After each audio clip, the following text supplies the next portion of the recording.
Jordan Peterson once said, "The pathway to enlightenment is barred by the necessity of a passage through hell. That's why there's not a world full of enlightened people." Dr. Peterson also said, "The way that you make people resilient is by voluntarily exposing them to things that they are afraid of, and make them uncomfortable." For many years, Dr. Peterson has been uncomfortable. He's had health problems and has witnessed his family suffer with health problems of their own. Recently, his wife was diagnosed with cancer. This sent him into a tailspin. Due to these harrowing experiences, Dr. Peterson has had his share of resiliency lessons. As Professor Peterson has stated, life is suffering. Love is the desire to see unnecessary suffering ameliorated. Jordan Peterson loves his wife deeply, which is why he's been suffering. According to HNHH, on September 19, 2019, Jordan's daughter, Michaela, posted a 9-minute video on her YouTube channel titled, "Peterson Family Update." In the video, Michaela discusses her mother's cancer diagnosis and her father's admission to a rehabilitation center in New York. Michaela, a 27-year-old diet blogger, said that her father attempted to stop taking anti-anxiety medication cold turkey, but started experiencing severe physical withdrawal symptoms. She said, "I've never seen my dad like this. He's having a miserable time of it. It breaks my heart. He looks like a lost puppy.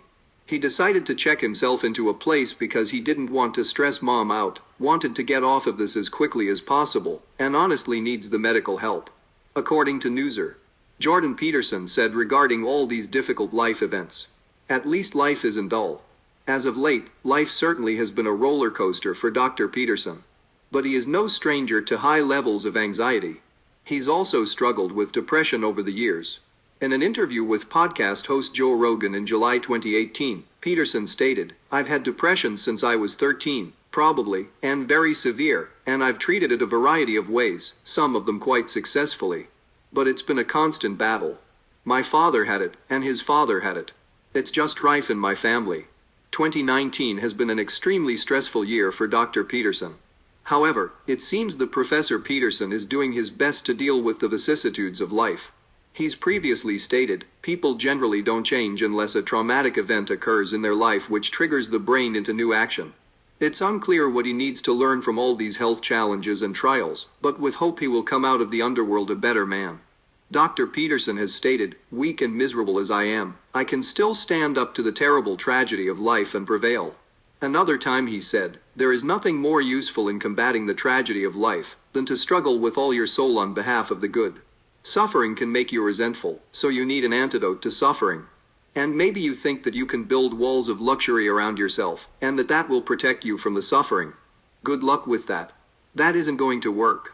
Maybe you think that you could build a delusion and live inside that. Well, that's going to fall apart. What is there then that's going to help you fight against suffering? That's easy. It's the truth. The truth is the antidote to suffering. The reason for that is because the truth puts reality behind you, so that you can face the reality that's coming straight at you without becoming weak and degenerating and becoming resentful and wishing for the destruction of being, because that's the final hell. The final hell is your soul wishing for the destruction of everything, because it's too painful, and you're too bitter. And that happens to people all the time. It's the ultimate chaos that generates partial chaos, but that chaos also is what revivifies life, because otherwise it would just be static.